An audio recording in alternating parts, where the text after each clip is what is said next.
for all the criticism of social media, sometimes it actually does some good. Sometimes it can even save lives. Jill Valley with the story of how Facebook and faith are giving a Western Montana man the gift of a lifetime.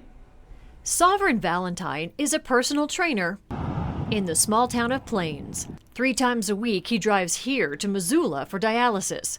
His inherited kidney disease has done in his kidneys, although at first he didn't even know how sick he actually was.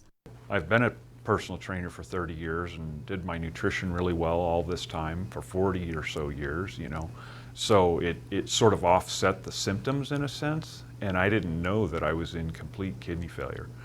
Just like his older sister who had the same genetic condition, he needed a kidney transplant, so he decided to advertise for one on his car and on Facebook, where he posted this simple message: "Kidney donor wanted." And man, did that work. The response blew me away. Ultimately, we got about 106 donors. About 95 of those were from Facebook. The rest of them were from the car magnets. It totally changed my perspective on life. The willingness for people to step up likely saved Sov's life, because finding a donor isn't easy. According to the website organdonor.gov, more than 3,000 new patients are added to the kidney waiting list every month. 13 people die every day while waiting for a life-saving kidney transplant. And every 14 minutes, somebody is added to the kidney transplant list. So Sovereign is in the small town of Plains. He got more than 100 responses from around the country of people willing to see if they could be his living donor.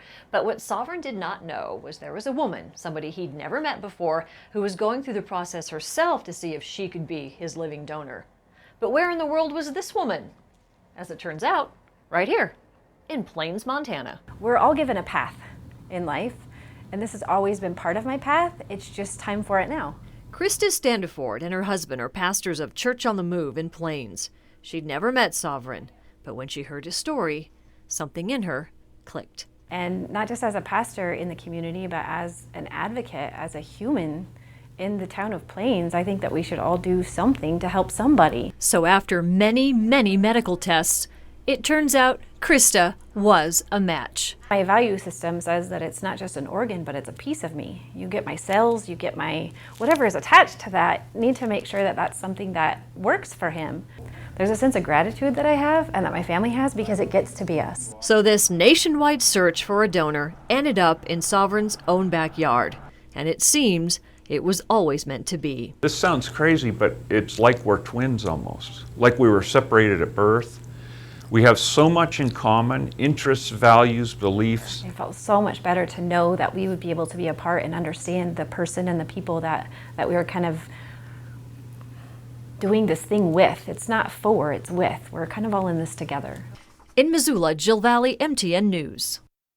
Sov and Krista head to Seattle in about 3 weeks for the transplant. Sov will soon publish a book on Amazon that helps people find a living organ donor through social media.